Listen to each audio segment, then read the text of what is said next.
Saya bila bercakap benda ni saya berpeluh. Bila saya berpeluh, saya malas nak bercakap. Sebenarnya isu ni tak habis-habis, tak akan selesai. Sebabnya ni saya ingin menyantuni sedikit tentang isu kita itu retak mencari belah. Petang tadi saya berkesempatan berada di tingkat 39, iaitu tempat diadakan mesyuarat Majlis Kerja Tinggi UMNO. Jadi di situ semua pemimpin yang tak datang, mereka yang tak perlu datang lah. Yang bukan lagi majlis tinggi tidak, tapi mereka telah pun membuat keputusan. Dan daripada hasil keputusan itu, maka disiarkan satu kenyataan resmi oleh Setiausaha Agung. Jadi saya nak santun cerita ini sebab ada kiriman daripada teman-teman yang menzahirkan rasa saya pun tak puas hati. Saya memang tidak berpuas hati dengan apa yang diputuskan tadi. Iaitu katanya sekarang kita melihat bahawa suasananya sudah diibaratkan situasi UMNO hari ini bagai tidak menentu. Kerana wujudnya kluster-kluster yang kepelbagaian, kluster dedak, kluster menteri, kluster mahkamah dan sebagainya, saudara. Bagaimanapun kita baca dulu apa kenyataan media yang disiarkan oleh Setiausaha Agung. Dia kata Majlis Kerja Tinggi UMNO yang bermesyuarat pada hari ini 25 April bersamaan 13 Ramadan memutuskan perkara-perkara berikut. Hayati betul-betul. Pertama, mendesak dan mengesyorkan kepada kerajaan agar Parlimen dan Dewan Undangan Negeri kembali bersidang selaras dengan titah Tuanku yang Tuan Agong yang menzahirkan pandangan bahawa Parlimen boleh bersidang semasa tempoh darurat. Jadi antara rasional utama yang dipertimbangkan termasuklah kerana kerajaan tidak boleh dilihat cuba memandulkan amalan demokrasi berparlimen. Parlimen dan Dewan Undangan Negeri adalah medan semak dan imbang di kalangan wakil-wakil rakyat agar kerajaan tidak melakukan sebarang tindakan sesuka hati hingga membelakangkan kepentingan dan kebajikan rakyat yang hari ini berdepan dengan pelbagai kesukaran dan kesempitan melibatkan ekonomi, pengangguran, kos sara hidup rakyat dan harga barangan yang meningkat. Jadi, kerana itu mesti ada accountability terhadap segala aspek kewangan negara, termasuk perbelanjaan wang rakyat, peningkatan jumlah hutang negara yang melangkaui 60% daripada KDNK. Kerana ini telah bertentangan dengan Akta Hutang Negara yang diluluskan oleh Parlimen.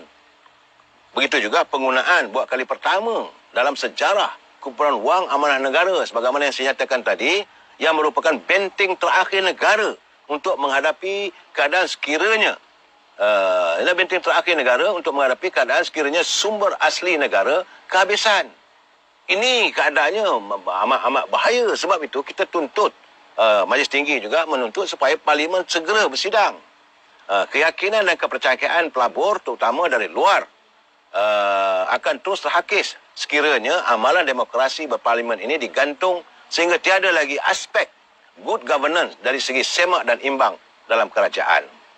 SOP khas harus dibangunkan bagi membolehkan persidangan parlimen dan DUN dilakukan sebagaimana yang diamalkan di negara-negara di seluruh dunia. Jadi setelah begitu banyak laporan polis yang dilakukan, masyarakat juga mendesak melalui menteri-menteri kabinet.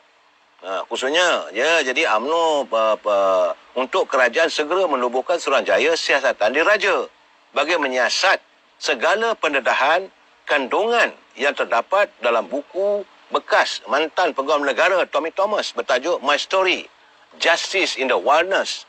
Jadi mesyuarat tadi juga memutuskan untuk menghantar surat kepada Ketua Pengarah Jabatan Pendaftaran Pertubuhan Malaysia dan Ketua Pengarah Majlis Keselamatan Negara MKN bagi meminta nasihat dan garis panduan bagaimana untuk UMNO menjalankan pemilihan parti pada tahun ini selaras dengan peraturan yang termaktub dalam perlembagaan UMNO dan SOP COVID-19. Ini adalah bagi memastikan proses pemilihan parti yang bakal melibatkan mesyuarat perwakilan UMNO, cawangan-cawangan termasuk sayap-sayap wanita, pemuda dan puteri berjumlah 66,287 cawangan mesyuarat di semua 101 bahagian. Jadi keadaan inilah tuntutan daripada Majlis Tinggi UMNO keputusannya. Saya melihat ada dua perkara. Sebab selepas itu saya berbual juga dengan Perdana Menteri. Pertama sekali adalah tuntutan agar Parlimen dapat diadakan persidangan. Dan saudara jangan lupa, Kadang-kadang kita mengikut emosi. Bila kita mengikut emosi, segala-galanya, memang saya pun tak puas hati. Kita minta supaya diputuskan segera. Tapi kalau diputuskan, apakah kerajaan hari ini akan jatuh? Jawabnya mengikut perlembagaan tak jatuh. Kerana kerajaan hari ini adalah kerajaan darurat. We are in the emergency governments. Dan tepat pulang pada dulu Yang Maha Pertuan Agong. Yang kedua, kalaulah menteri-menteri ini diarahkan oleh UMNO untuk meletak jawatan, menarik diri daripada kerajaan. Artinya, sebab pelantikan menteri-menteri ini dibuat oleh Agong. Artinya, UMNO akan bertembung dengan istana. Sedangkan istana telah pun menghantar surat kepada pimpinan parti-parti politik untuk mengadakan perbincangan, untuk mencari upaya bagaimana dapat dilaksanakan, mesyuarat persidangan dapat dilaksanakan. Ini saudara kena lihat dengan tenang. Sebab kalau sekarang ni buat pun bukan boleh buat apa pun. Saya rasa itulah mungkin yang ada dalam fikiran di kalangan pimpinan dalam Majlis Tinggi. Boleh, kita boleh marah pada Presiden.